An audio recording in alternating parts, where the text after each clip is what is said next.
بسم الله الرحمن الرحيم. السلام علیکم ورحمۃ اللہ. یہ ڈاکٹر فضل الہی صاحب کا آفیشیل یوٹیوب چینل ہے. اس کو لائک، سبسکرائب اور شیئر کریں اور بیل آئیکن پریس کریں تاکہ نئے آنے والی ویڈیوز کا نوٹیفیکیشن آپ کو موصول ہو سکے. جزاکم اللہ خیر.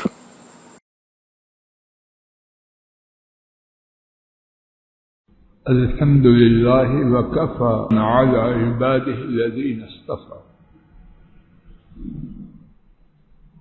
ہمارا دین اسلام دین شامل ہے. زندگی کے ہر گوشے کے بارے میں ہمیں بے مہار، بے لگام نہیں چھوڑا گیا. زندگی کے ہر پہلو، ہر جانب کے بارے میں مکمل رہنمائی. اعتقادات، عبادات، معاملات، اخلاق، خوشی اور غمی، صحت اور بیماری، تونگری اور تنگدستی، بالادستی اور زیر دستی، ہر حالت کے بارے میں بہترین، مکمل، عظیم الشان اور بے مثال رہنمائی. عید خوشی کا موقع ہے. اس بارے میں بھی ہمارے دین میں مکمل الف تا یا شاندار عظیم الشان رہنمائی. دوسری بات، ہمارا دین اس میں خوشی ہے، تفریح ہے، لیکن خوشی میں بھی اللہ تعالی کی عبادت موجود ہے. تیسری بات، ہمارے دین میں اچھی طرح نوٹ فرمائیں اور میں بھی نوٹ کروں، ہمارے دین میں ہر حالت میں اللہ کے بھیجے ہوئے بہترین نمونہ محمد کریم صلی اللہ علیہ وسلم کی تابعداری. اس کے بغیر نہ ہمارے اعتقادات ہیں، نہ ہماری عبادت ہے، نہ ہماری خوشی ہے، نہ ہماری. عید کے مسائل کے حوالے سے مکمل کتاب ہے. اختصار سے ایک ایک کر کے باتیں غالباً بغیر دلیل کے عرض کروں گا. جس کسی صاحب کو دلیل درکار ہو وہ درس کے بعد پوچھے، انشاءاللہ بقدر استطاعت عرض کر دوں. پہلی بات، عید کے دن غسل کرنا، مسواک کرنا پسندیدہ ہے. مردوں کے لیے خوشبو کا استعمال شاندار ہے. خواتین نے ایسی خوشبو استعمال نہیں کرنی جس کی خوشبو غیر محرم مردوں تک پہنچے. نمبر 2، عید کے لیے بقدر استطاعت، نوٹ فرما لیجیے، بقدر استطاعت شریعت کی حدود میں دونوں پابندیاں. نمبر 1 پابندی بقدر استطاعت، نمبر 2 شریعت کی حدود میں شاندار کپڑے پہننا عمدہ بات. اپنی حدود سے تجاوز نہیں کرنا اور غیر شرعی لباس نہ مردوں نے پہننا ہے نہ عورتوں نے. نمبر 3، عید الفطر میں جو اب اللہ کی توفیق سے آ رہی ہے، اس میں سنت طریقہ یہ ہے کہ کھجوریں طاق تعداد میں 1، 3، 5، 7 جتنی چاہیں کھا کے جائے. اور بڑی عید میں، عید الاضحیٰ میں سنت طریقہ یہ ہے کہ عید کی نماز سے فارغ ہو کے آ کے کھا. عید الفطر میں کھا کے جانے میں کیا حکمت ہے؟ اللہ اکبر. اس میں عید کے لیے جانے والا اپنی غلامی کا اظہار کرا۔ مولا کریم 29 یا 30 دن آپ کا حکم یہ تھا فجر کی اذان سے بعد غروب آفتاب تک کچھ نہیں کھانا پینا، میں آپ کا غلام بقدر استطاعت اس کی پابندی کرتا رہا۔ آپ کا یہ حکم عید کے چاند کے ساتھ ختم ہوا، میں آپ کا غلام آپ کے حکم کی پابندی، اس کی پاسداری کرتے ہوئے آج نماز عید کے لیے کھا کے جا رہا۔ نمبر 4،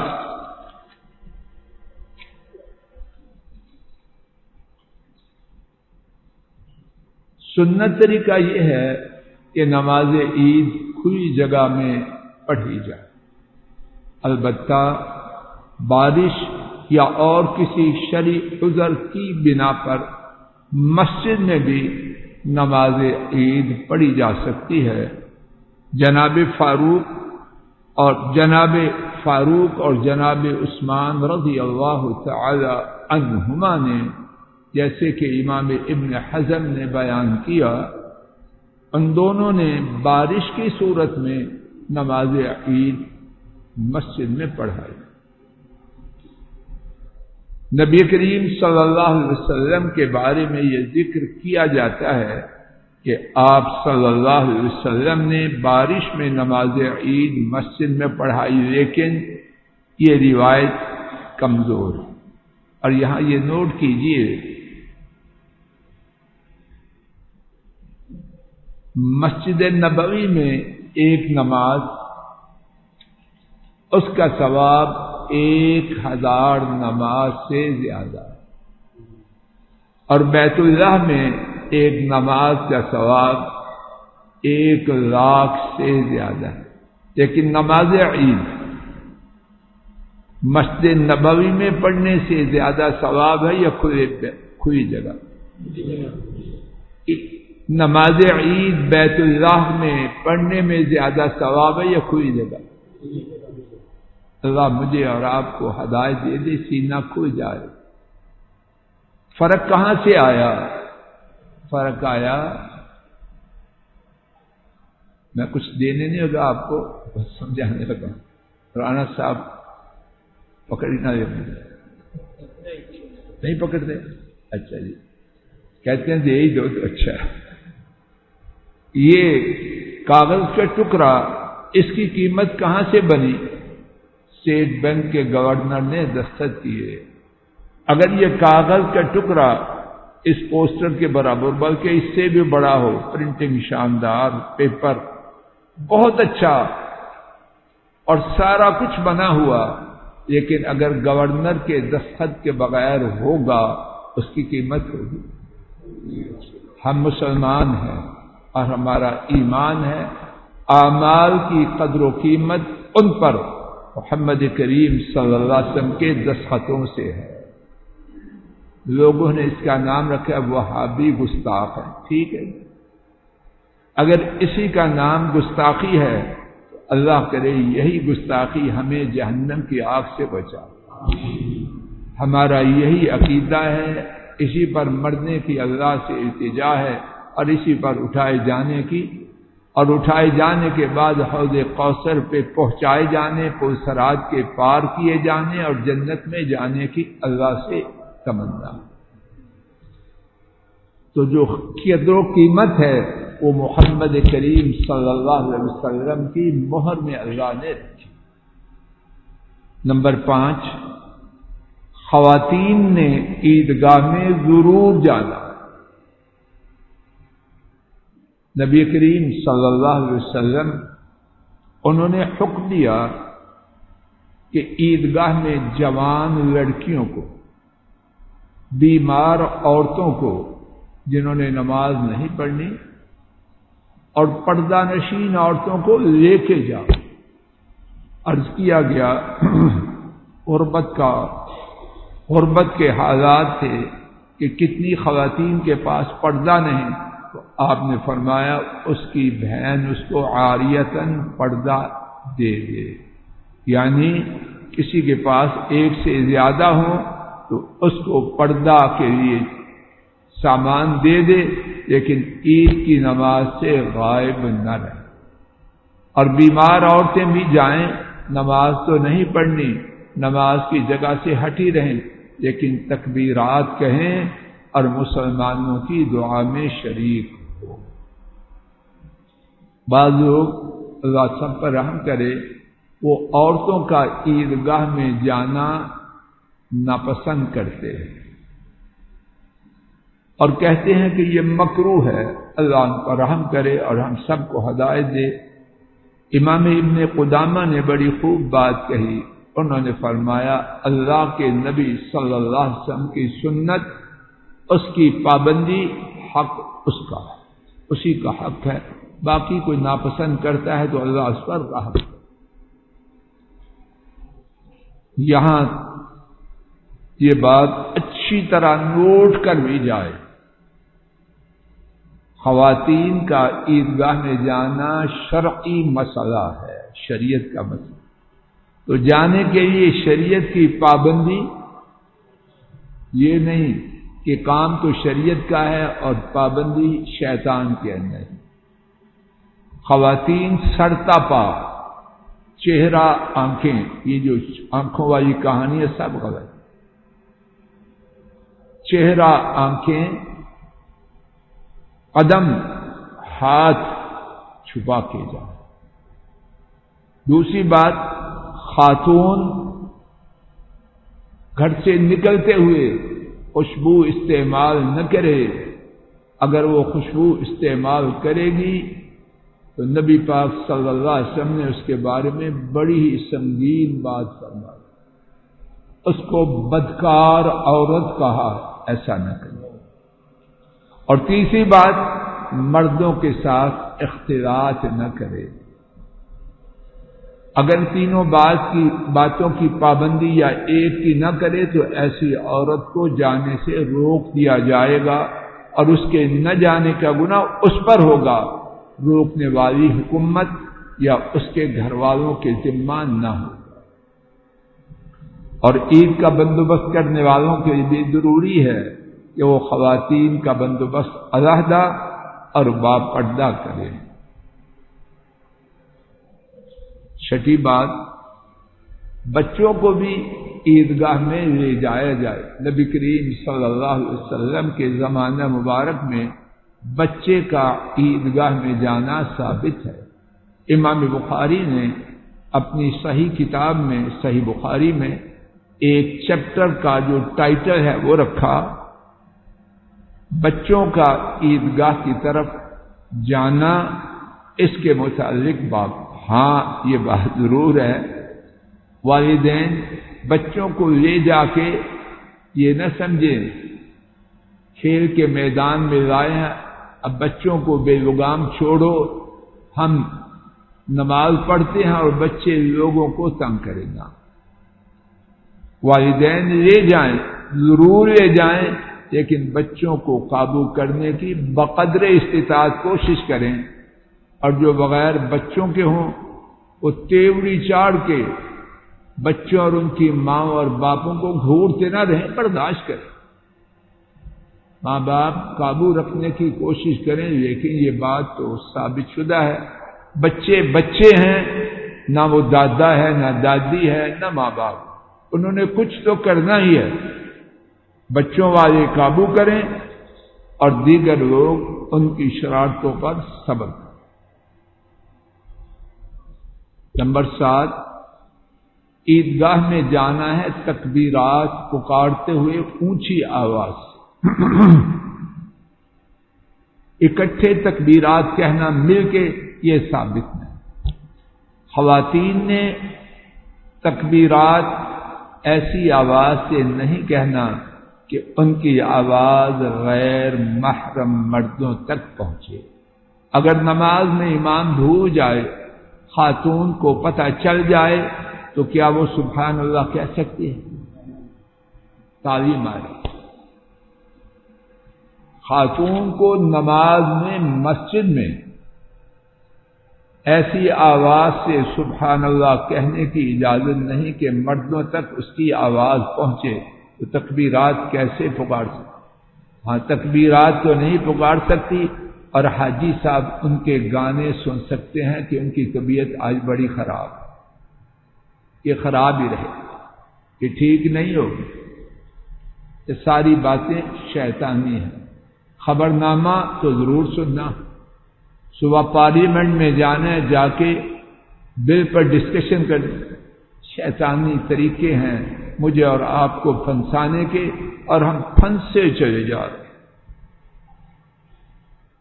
نمبر 8، عید الفطر کی تکبیرات کا آغاز ہونا ہے، جیسے کہ ابن عباس رضی اللہ عنہما نے بیان کیا، چاند کے دیکھتے ہی، چاند کے دیکھتے ہی عید کی تکبیرات کا آغاز ہونا ہے۔ نمبر 9، تکبیرات کے الفاظ کیا ہیں؟ میرے محدود علم میں نبی کریم صلی اللہ علیہ وسلم سے اس بارے میں کوئی الفاظ میرے علم میں، محدود علم میں نہیں ہے۔ حضرات صحابہ کے الفاظ ملتے ہیں، اور ان میں سے حضرت ابن مسعود رضی اللہ عنہ کے الفاظ بہت مشہور ہیں، وہ میرے ساتھ کہہ لیجیے، اللہ اکبر، اللہ اکبر، 2 دفعہ، لا الہ الا اللہ 1 دفعہ، اللہ اکبر 3 دفعہ، وللہ الحمد۔ اب دوبارہ کہہ لیجیے، اللہ اکبر، اللہ اکبر، لا الہ الا اللہ واللہ اکبر وللہ۔ دیگر صحابہ کے بیان کردہ الفاظ بھی احادیث میں ہیں۔ پسندیدہ بات یہ ہے کہ اپنی طرف سے الفاظ جوڑنے کی بجائے حضرات صحابہ کے بیان کردہ الفاظ کہتے جائیں۔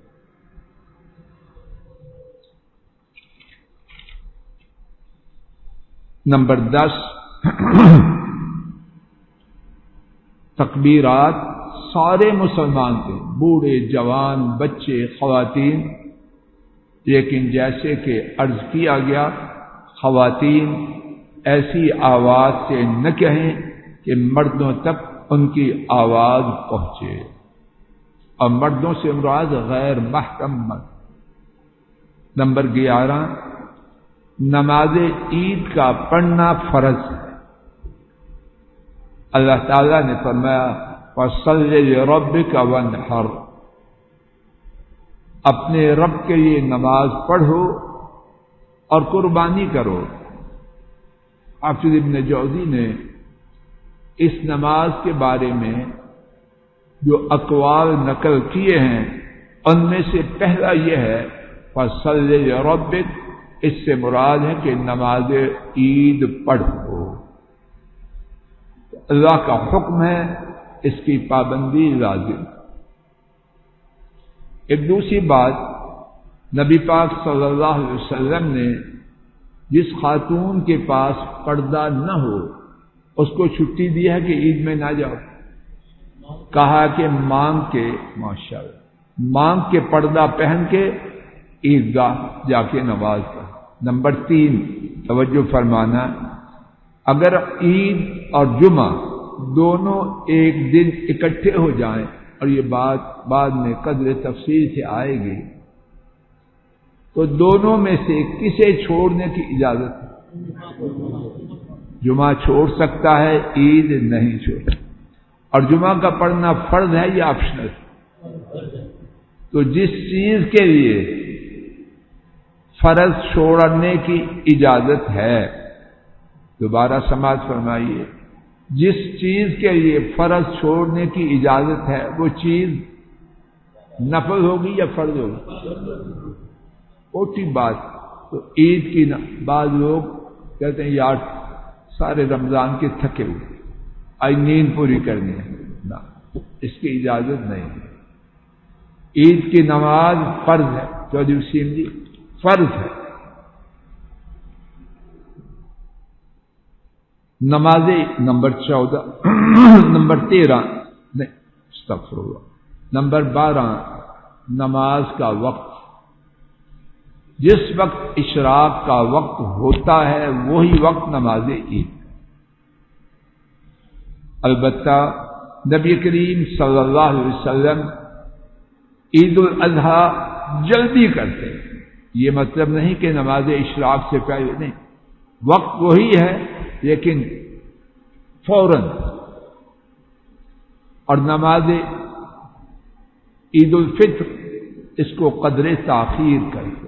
تو خلاصہ عید کی نماز کا وقت جب اشراق کا وقت ہو جائے، عید کی نماز کا وقت ہو جائے۔ نمبر 13 نوٹ فرمانا، عید کے اجتماع میں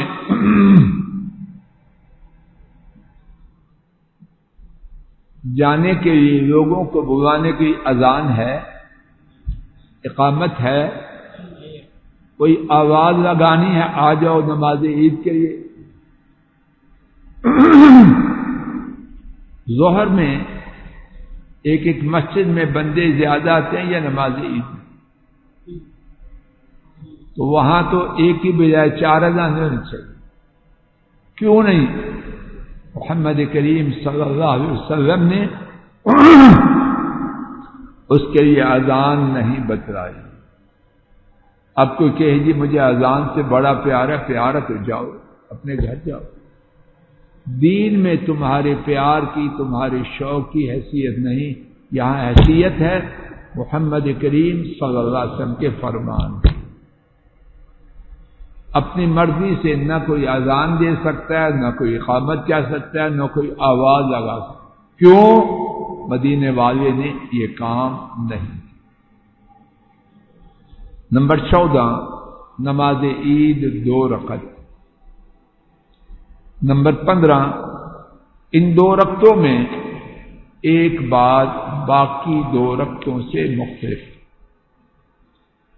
حضرات ائمہ احمد، ابو داؤد، ابن ماجہ اور دارقطنی نے 4 محدثین نے اس حدیث کو روایت کیا۔ کتنے محدثین نے؟ 4۔ احمد، ابو داؤد، ابن ماجہ اور دارقطنی۔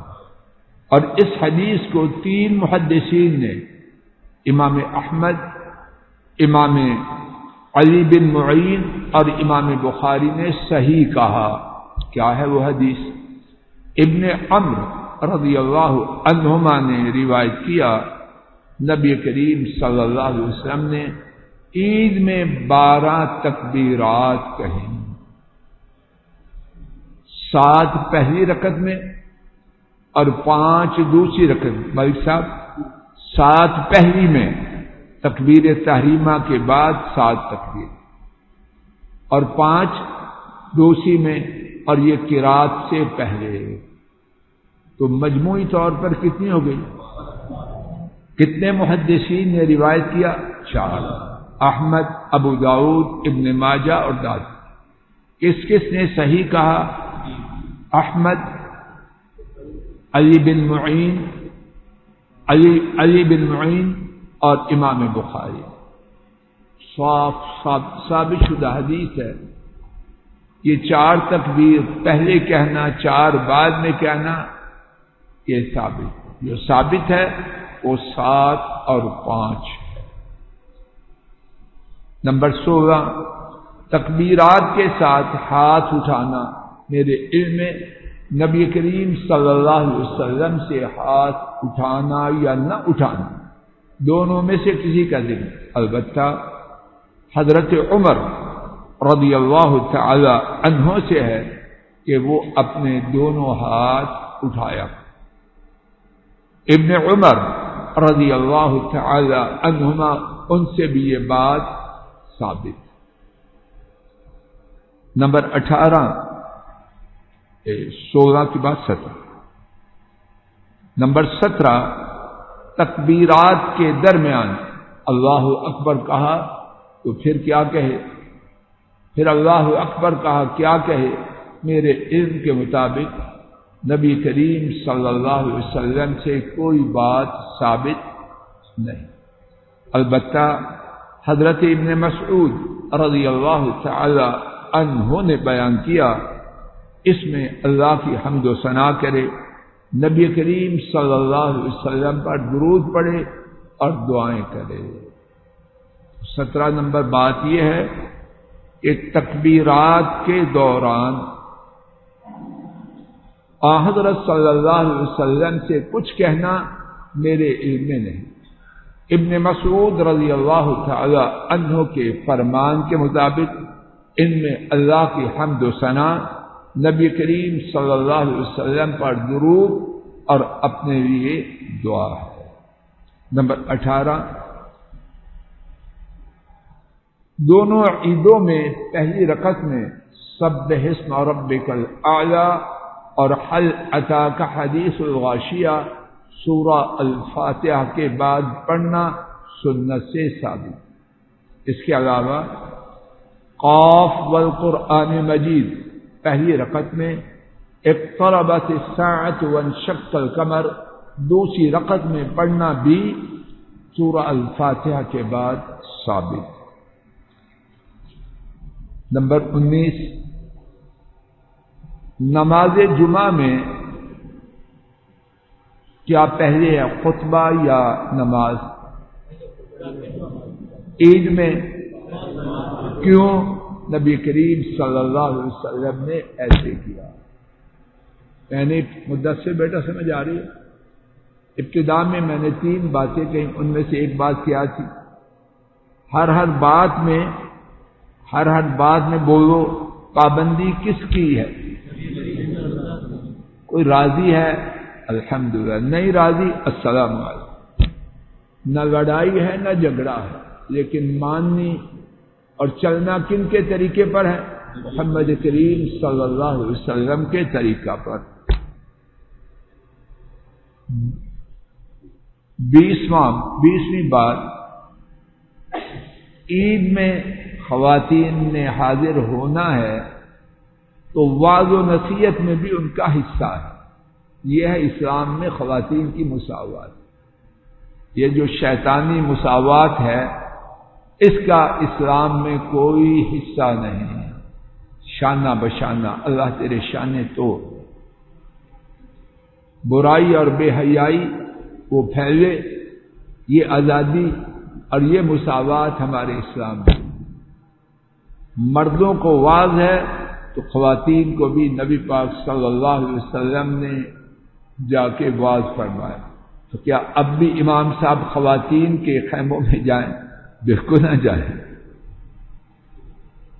لاؤڈ اسپیکر کا سسٹم ہے، وہاں ان کا حصہ رکھیں۔ 21ویں بات، عید کے بعد مبارکباد کس طرح کہنا؟ حضرات صحابہ سے یہ بات ثابت ہے کہ عید کے بعد جب ایک دوسرے سے ملتے تو ایک دوسرے سے کہتے تقبل اللہ منا ومن، اللہ تعالی ہم سے اور آپ سے قبول کرے۔ نمبر 22، عید سے پہلے کوئی نماز مسجد میں جمعہ کے دن خطبہ سننے کے لیے آئیں تو لازم ہے 2 رکعت پڑھیں پھر بیٹھیں۔ عیدگاہ میں آئیں کچھ نہیں پڑھنا، یہاں کچھ نہیں پڑھنا۔ محمد کریم صلی اللہ علیہ وسلم نے ایسے کی، عید کی نماز سے فارغ ہوئے عیدگاہ میں کچھ نہیں پڑھنا۔ ہاں اگر کوئی شخص چاہے گھر میں جا کے، اور یہ اگر بھی کہاں سے آئی؟ نبی کریم صلی اللہ علیہ وسلم سے گھر میں جا کر مستقل 2 رکعت پڑھنا ثابت، اس کا عید کی نماز سے کوئی تعلق نہیں۔ نمبر 23، سنت طریقہ یہ ہے آتے اور جاتے ہوئے راستے کو تبدیل کیا جائے، ایک راستے سے جائیں دوسرے راستے سے واپس۔ نمبر 4، جس کی نماز عید رہ جائے وہ اسی طرح نماز عید بعد میں خود ادا کرے جس طرح کہ امام کے ساتھ نماز عید پڑھی جاتی۔ نمبر 25، روزہ رکھنا کتنی بڑی عبادت ہے، لیکن عید کے دن روزہ رکھنا منع ہے کہ محمد کریم صلی اللہ علیہ وسلم نے اس سے منع فرمایا۔ 26ویں اور عید کے مسائل کے حوالے سے آخری بات، اگر جمعہ اور عید ایک دن ہو جائے، اس دفعہ امکان ہے کہ نہیں، تو کیا کرے؟ اس بارے میں 5 باتیں اختصار سے سن لیجیے۔ نمبر 1، یہ بات نبی کریم صلی اللہ علیہ وسلم کے زمانہ مبارک میں فاروق اور عثمان رضی اللہ عنہما کے زمانوں میں ہوئی۔ اب یہ کہنا کہ یہ نحوست ہے، یہ نحوست کہنے والے کے دماغ میں۔ نمبر 2،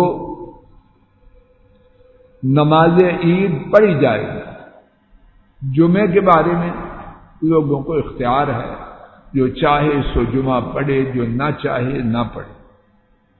نمبر 3، امام صاحب کو چھٹی نہیں۔ نبی پاک صلی اللہ علیہ وسلم نے نماز عید بھی پڑھائی اور جمعہ لوگوں کو اجازت دی، جو چاہے سو آئے، جو نہ چاہے نہ پڑھے، امام صاحب چھٹی نہیں دیں۔ نمبر 4، جو نماز جمعہ نہ پڑھے، چھٹی ہو گئی تو ظہر کی بھی چھٹی ہو گئی۔ ظہر کی چھٹی نہیں، ظہر لازماً پڑھنا۔ نمبر 5، ان دونوں کے اکٹھا ہونے میں کوئی نحوست نہیں۔ اب اس کے بعد میرے پاس صدقہ فطر کے بارے میں 6 باتیں ہیں۔ تھک گئے ہیں یا سننا؟ زیادہ تھکے ہوئے ہیں؟ جا کے سموسے نکالنے ہیں، رانا صاحب نے تو پکوڑے نکالنے ہیں۔ خوش ہو گیا کہ میرے دل کی بات، آپ کی بات ماننے نہیں آتی۔ 6 باتیں سنیں، اختصار سنا دوں۔ رانا صاحب کا ابھی دل صاف نہیں ہوا، ابھی تک پکوڑوں کا کھوٹ بڑا ہوا ہے۔ صدقۃ الفطر دینا فرض، کس کی طرف سے؟ چھوٹے بڑے ہر ایک کی طرف۔ چودھری وسیم جی عیسیٰ کی طرف سے بھی، چودھری وسیم سے ماشاءاللہ نانا بنے، اللہ ان کو بابرکت کرے۔ اور اس کا نام ہے عیسیٰ۔ عیسیٰ کی طرف سے بھی صدقۃ الفطر دے، جو عید کے دن بھی پیدا ہو اس کا بھی صدقہ فطر۔ نمبر 2، اس میں فائدہ کیا ہے؟ روزوں میں جو غلطی ہوئی اس کی معافی ہے۔ اب وہ چھوٹا بچہ، اس کی کیا غلطی ہے؟ تو دوسرا فائدہ یہ ہے کہ مسکینوں کے لیے کھانا ہے۔ تیسری بات، اس کا وقت نماز عید سے پہلے ہے،